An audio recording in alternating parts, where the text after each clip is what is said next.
All right, so Clements and Rig rundown. Here's the board. What I'm playing with: Squire Vintage and Modified Jazz Bass. Bridge was upgraded. Neck and logo have been sanded down by the previous owner. Most likely going to be selling these pretty soon. I got a Jazz Bass coming in. Super excited about. Made in Japan Aerodyne neck, 62 reissue body with an upgraded bridge and noiseless pickup. Super excited. Onto the amp.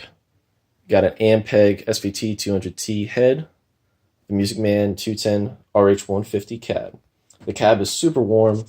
Love the EQ options on the Ampeg.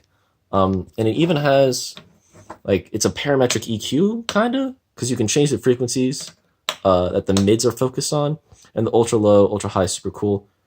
You could also bi-amp it and control which frequencies go to which cap or which head, which is just really cool. Haven't had the chance to use it though. So the board itself, the tuner, it tunes, don't have any complaints. One thing that's really cool is the fact that you can change the frequency that you want to tune around. MXR bass compressor, super transparent.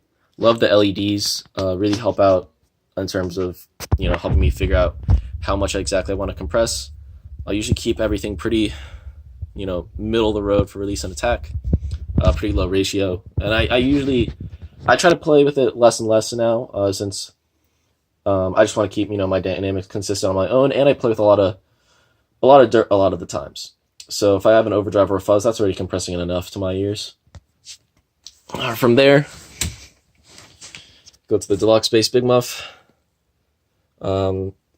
Occasionally throw in the blend. Usually keep everything low tone, high sustain. And the filter's really cool to play around with as well.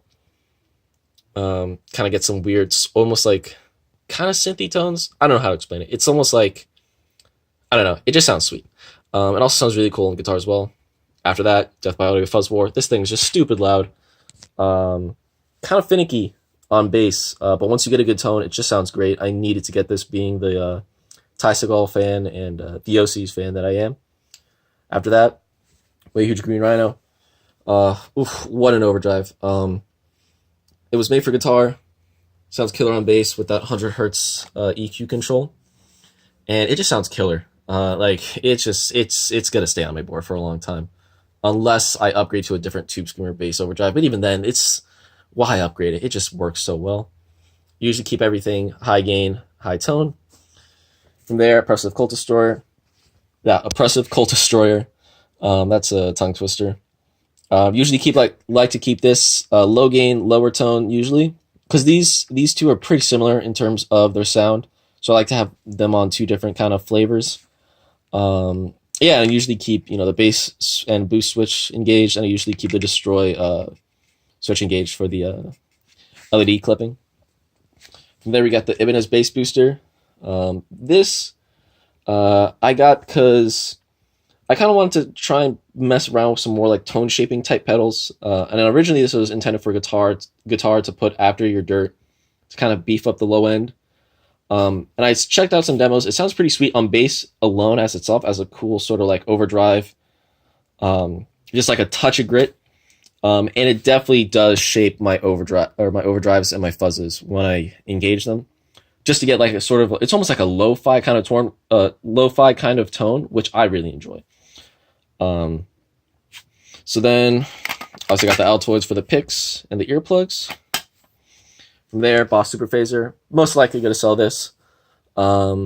Just because, I don't know, it's just, you can get some weird, freaky sounds with it, but I've tried other phasers, and I really like the EHX phasers, and it's just not really doing it for me. It sounds pretty sweet, but like I said, it just doesn't sound that good on bass. I just got it because I wanted to experiment with phasers, and I got it for stupid cheap. And the last is the Boss Bass Chorus. Super smooth, super creamy, super subtle in terms of chorus. Might want to get something more drastic down the road, maybe some sort of vibrato pedal. Right now, this thing just sounds killer. Besides that, oh yeah, powered with a CS7 One Spot Pro. Most likely going to try and get a Earthquaker Devices Arrows after I sell the phaser, just because I really like how this shapes the tone of my drives, and I definitely want to check out and see what other sort of preamp type pedals shape my tone. And besides that, definitely want to try and get a DD20. I definitely want to mess around with delays. And I don't know, part of me wants to get some other sort of dirt, but I'm already pretty loaded right now. So yeah, let's get into sounds.